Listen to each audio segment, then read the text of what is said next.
जय गुरु जी। संगत जी, सत्संग सुनते हैं। एक अंकल जी थे। जैसे कि सबको पता है कि गुरु जी के पास एक रुद्राक्ष की माला हुआ करती थी, जिसको वो एक स्टील के ग्लास में डालते थे अलोंग विथ 3 फिंगर्स, और उसमें से अमृत बनाया करते थे।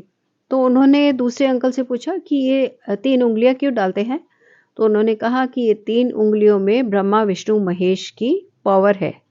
तो इनके मन में आया कि ऐसे कैसे हो सकता है, कमाल है, ये तो नहीं हो सकता, ये तो गुरु हैं, वो तो भगवान है। ऐसा इनके मन में आया क्योंकि ये गुरु जी को जानते नहीं थे शुरू में। तो लेकिन इनको जब अमृत मिला तो इनकी जो शारीरिक तकलीफ थी वो हमेशा के लिए जाती रही। तो इनका विश्वास बना। देन क्या हुआ कि एक दिन इन अंकल जी को गुरु जी ने कहा कि मेरे 10 द्वार खुले हैं, और इनके साथ इनकी मदर और फैमिली के और लोग थे। तो वाइफ थी और लोग थे। तो इन्होंने कहा कि 10 द्वार कैसे खुले हैं? गुरुजी ने इनको रूम में ले जाकर दिखाया। एक एक द्वार से खुशबू के बादल उमड़ कर निकल रहे थे, और ये वही होता है जहाँ पे निराकार निरंकार होता है।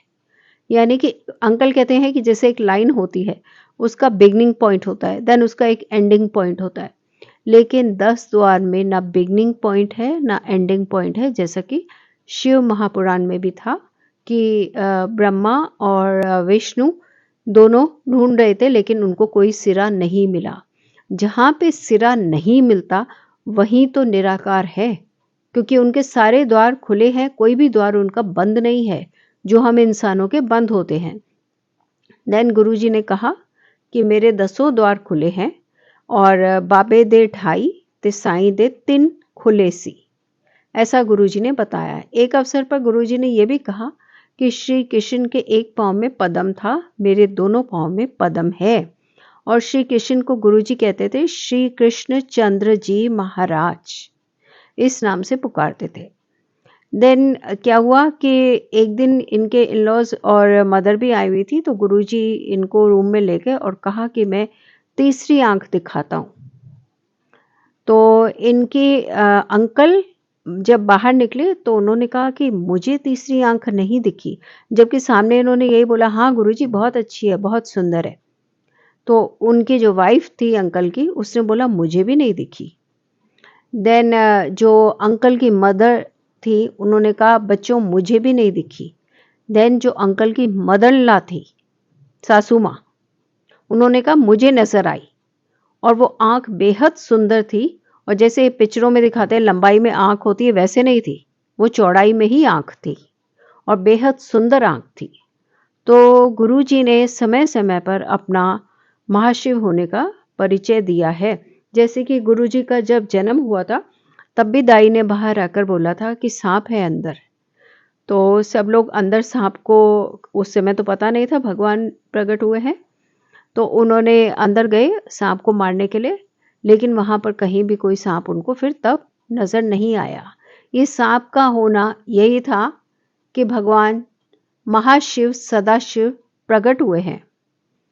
देन ये अंकल बोलते हैं कि कई अनुभव मुझे बहुत अच्छे गुरुजी महाराज से हुए, जो कि मैं समय आने पर बताऊंगा, ऐसा अंकल जी ने कहा।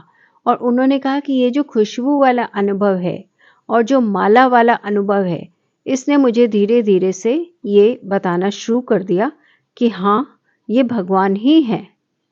इसी प्रकार से एक और अंकल थे, और उनके सामने एक अंकल आंटी आया करते थे गुरुजी के पास। तो उन्होंने कहा कि अचानक से उन्होंने आना बंद कर दिया। तो इन अंकल ने बोला, सरदार जी अंकल ने गुरुजी को, कि गुरुजी वो आते थे अब नहीं आते। तो गुरुजी ने कहा हाँ वो आना चाहता है, लेकिन उसकी वाइफ नहीं आने देती है। तो सरदार जी अंकल ने कहा फिर सबक सिखाओ ना उनको।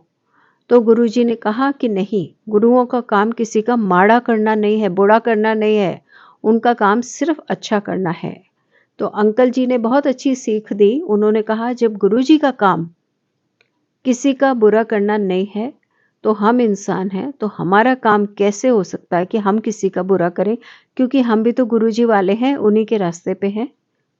तो ये एक सबक हमको मिलता है कि कैसे गुरुजी वाले हैं तो हम भी अपने आप को इस प्रकार से बनाएं कि हमारे शरीर से, मन से, वाणी से, यहाँ तक कि हमारे सोचने तक से किसी का बुरा ना हो।